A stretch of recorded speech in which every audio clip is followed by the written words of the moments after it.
The year is 1945. World War II is drawing to a close. Across Europe, Nazi forces are in retreat as Allied armies push forward. But in the wake of liberation, another kind of justice begins to unfold in towns and villages that have endured years of occupation. In public squares throughout France, Belgium, the Netherlands, and Norway, women are dragged from their homes. Their heads are forcibly shaved. Some are stripped naked. Others are tarred and feathered. The crowds jeer as these women are marched through the streets, branded with swastikas, and subjected to public humiliation. Their crime: having relationships with German soldiers during the occupation.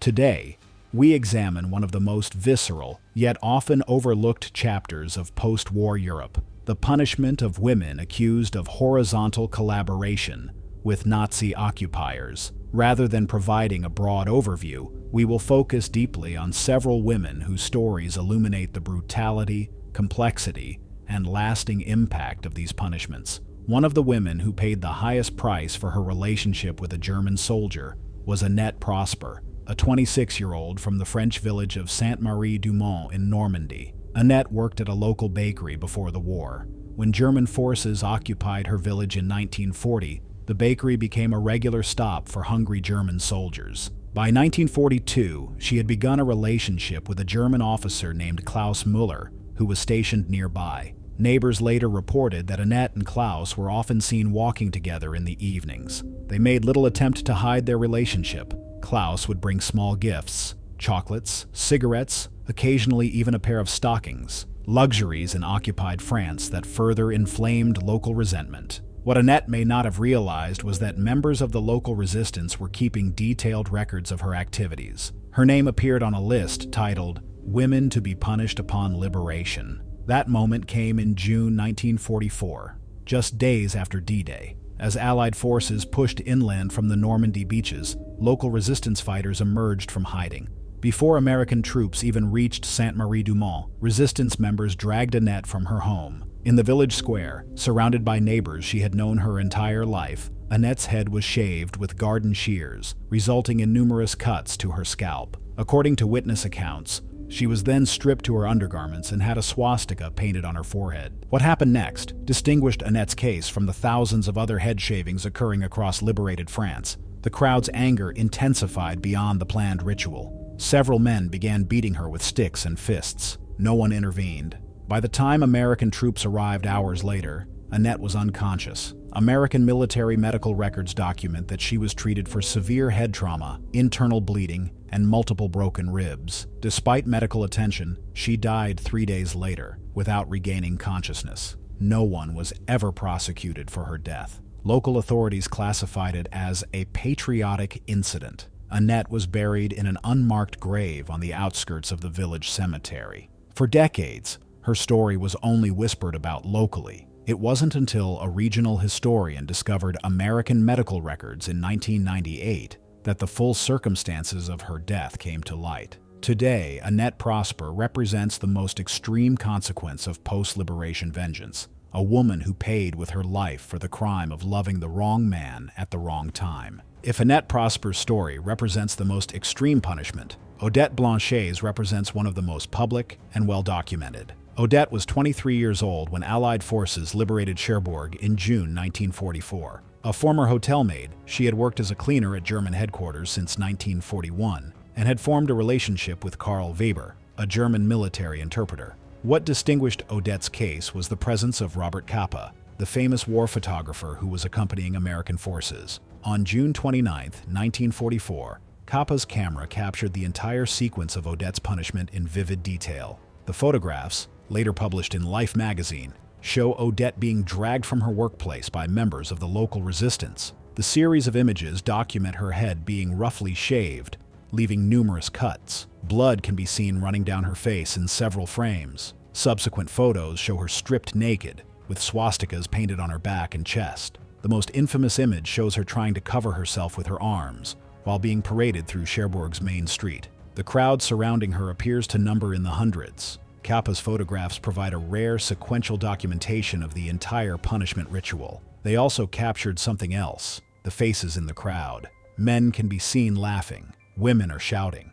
Children have been lifted onto shoulders for a better view. Unlike many victims whose stories were lost to history, Odette's punishment became internationally known. The Life magazine spread, published in July 1944, was titled "The Justice of the Liberated" and was seen by millions of American readers. What the magazine didn't follow was what happened to Odette afterward. Municipal records show that after her public humiliation, she was imprisoned for 6 months on charges of national indignity. Upon release, she found herself unable to return to Cherbourg, where her photographs had made her instantly recognizable. She moved to Switzerland in 1946, changing her name to Odette Lenoir. A letter discovered in Swiss immigration archives reveals her state of mind. "I cannot return to France where my shame has been published for all to see. I was guilty only of love, not treason." Odette worked as a housekeeper in Geneva for the next 30 years. She never married or had children. In a rare interview given to a Swiss newspaper in 1975, she said, "Every day, I still feel naked in front of that crowd. Time has not erased this feeling." She died in 1986, having never returned to France. The photographs of her punishment continue to appear in history books and documentaries, making her one of the most recognized, if not always named, faces of post-liberation retribution. While French cases like Odette's received international attention due to their public nature, the Norwegian approach to punishing women who had relationships with German soldiers was more systematic and state-sanctioned. Kari Bratelli's story illuminates the uniquely harsh Norwegian response to what they called tyskerjenter, in other words, German girls. Kari was 21 years old when she met Wilhelm Schmidt, a German officer stationed in Oslo in 1943. Unlike the spontaneous public punishments that would later occur in France, Kari's punishment came through official channels. When Norway was liberated in May 1945, Kari was 8 months pregnant with Wilhelm's child. Within days, she was arrested by Norwegian police as part of a systematic roundup of women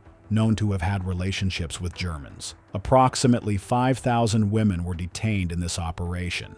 Kari was sent to Hovelassen internment camp, a former German facility hastily converted to hold these women. Camp records show that over 400 women were held there, many pregnant or with small children. On June 12, 1945, Kari gave birth to a son while in detention. Camp medical records document the birth but note, "Child to be removed for evaluation and placement." 3 days later, her newborn was taken from her despite her protests. What makes Kari's case particularly significant is that it wasn't an isolated incident. Norwegian authorities had developed an official policy regarding children born to German fathers. These children were considered potential threats to Norwegian society, a sentiment captured in a 1945 government memorandum that stated, "These children will inevitably develop Nazi characteristics." Kari was released from internment in November 1945 after 6 months of detention. No formal charges were ever filed against her. However, she was not told where her son had been taken. Camp release documents included a critical stipulation. Kari was forbidden from returning to her hometown of Oslo.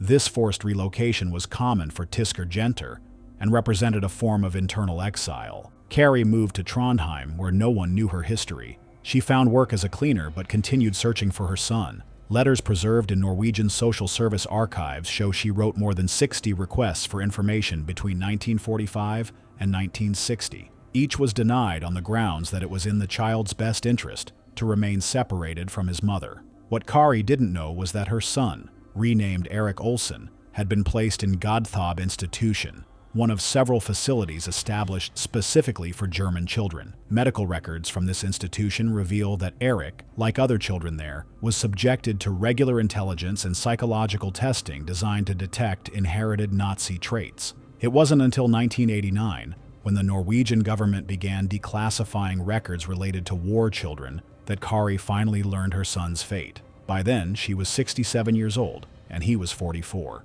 They were reunited in Oslo in January 1990, nearly 45 years after they had been separated. Erik's institutional records revealed a childhood of neglect and discrimination. He had been denied higher education based on his parentage and had worked as a manual laborer his entire life. Their reunion was covered by Norwegian media as part of a larger reckoning with this dark chapter of post-war history. Kari died in 1996, having spent only 6 years reunited with the son taken from her. During those years, she became an advocate for the recognition and rights of Tyskerbarn, German children. Her story represents not only the punishment of women who had relationships with Germans, but also the generational consequences of that punishment. In Belgium, the punishment of women who had relationships with Germans often took particularly cruel forms, as illustrated by the case of Angèle de Vos from Antwerp. Angèle was 27 years old when the war began. She had worked as a secretary before the German occupation and continued in this role at the German military administration headquarters in Antwerp, starting in 1941. There, she met Karl Schmidt, a German administrative officer. By 1943, they were in a relationship that was well known among both her colleagues and neighbors. What distinguishes Angèle's case is the particularly brutal timing and nature of her punishment. When Belgian resistance fighters and Allied forces liberated Antwerp in September 1944, Angèle was 8 months pregnant with Karl's child. Despite her advanced pregnancy, she was seized from her apartment on the morning of September 6, 1944.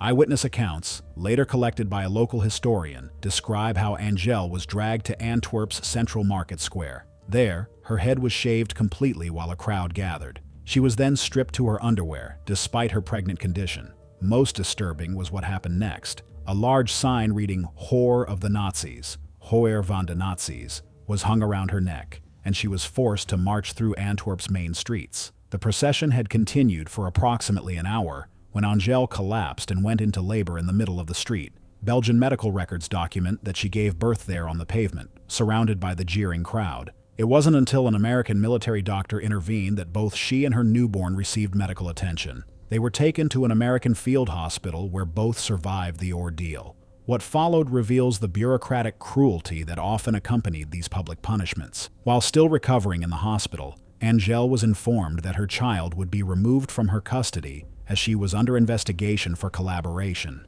Belgian social service records show that her newborn daughter was taken to a state orphanage 3 days after birth. After her release from the hospital, Angèle was imprisoned for 14 months, while authorities investigated her relationship with a German officer. The primary evidence against her was the relationship itself. No acts of political or military collaboration were ever documented. Upon her release in November 1945, she began a lengthy legal battle to regain custody of her daughter. Court records reveal the systematic obstacles she faced. At a 1946 custody hearing, a government representative argued, "The child of an enemy soldier cannot be raised by a woman who chose the enemy over her own people." Angèle persisted through 8 years of legal proceedings. Employment records show she worked multiple jobs, as a seamstress during the day and cleaning offices at night, to afford the legal fees. In 1952, a Belgian court finally granted her custody of her child, who was by then 8 years old. A social worker's report from their reunion noted, "The child shows no recognition of her mother and appears frightened. Mother is similarly uncertain. Integration will be challenging." Angèle never married and raised her daughter alone in Antwerp, where she continued to face social ostracism. School records for her daughter document regular bullying from classmates who called her Nazi spawn. They moved to Brussels in 1956, seeking anonymity in the larger city. In 1978, Angèle participated in a Belgian television documentary about post-war punishment of women. By then in her 60s, she stated, "They claimed they were punishing collaboration, but they were really punishing women for their hearts and bodies. The men who worked alongside Germans in factories and offices were never paraded naked through the streets." Angèle died in 1984. Her daughter eventually emigrated to Canada, stating in a later interview that, "Belgium never felt like home after learning how my mother and I were treated." For many women, the public punishment ritual was just the beginning of a lifetime of consequences. The case of Wilhelmina Janssen from the Dutch town of Maastricht illustrates the concept of social death that many of these women experienced. Wilhelmina, known as Mina to her friends, was 24 when German forces occupied Maastricht in May 1940. She worked as a cook at a local restaurant that was requisitioned by German authorities to serve as an officer's dining facility. By 1942, she had formed a relationship with Fritz Berger, a German officer who dined there regularly. Neighbors later reported that the relationship seemed genuinely affectionate, with Fritz often bringing small gifts, and the couple sometimes seen walking together on his off-duty hours. What made Mina's case notable was how early her punishment came. Maastricht was among the first Dutch cities liberated by Allied forces in September 1944. On September 14, 1944, the day after Canadian forces entered the city, Mina was seized from her home by a group describing themselves as members of the Dutch resistance. Municipal records confirm that no official authorities sanctioned what followed. Mina's head was shaved in Maastricht's main square. Photographs preserved in the city archives show her afterward, clutching her shorn hair while wearing a sign identifying her as a Moffenmeid, in other words, a call girl. The same photographs document the unusual secondary punishment she received. Unlike most women who were paraded through streets and then released or detained, Mina was forced to clean the main street of Maastricht with a toothbrush. For 3 days, from dawn until dusk, she was made to scrub the pavement on her hands and knees under guard. Residents were encouraged to dirty the areas she had cleaned. After this public humiliation, she was imprisoned without formal charges for 6 months in a makeshift jail established in a former school. Prison logs indicate she attempted suicide twice during her detention by trying to hang herself with bedsheets. Upon her release in March 1945, Mina returned to Maastricht to discover the true meaning of social ostracism. Municipal employment records document her attempts to find work. Between 1945 and 1948, she applied for 32 different positions and was rejected from each. Several rejection letters explicitly referenced her status as a collaborator. Church records provide further evidence of her isolation. When she attempted to attend Sunday services at her lifelong church, other parishioners would leave the pews around her empty. After several weeks, the priest visited her home and suggested she pray privately rather than attend Mass.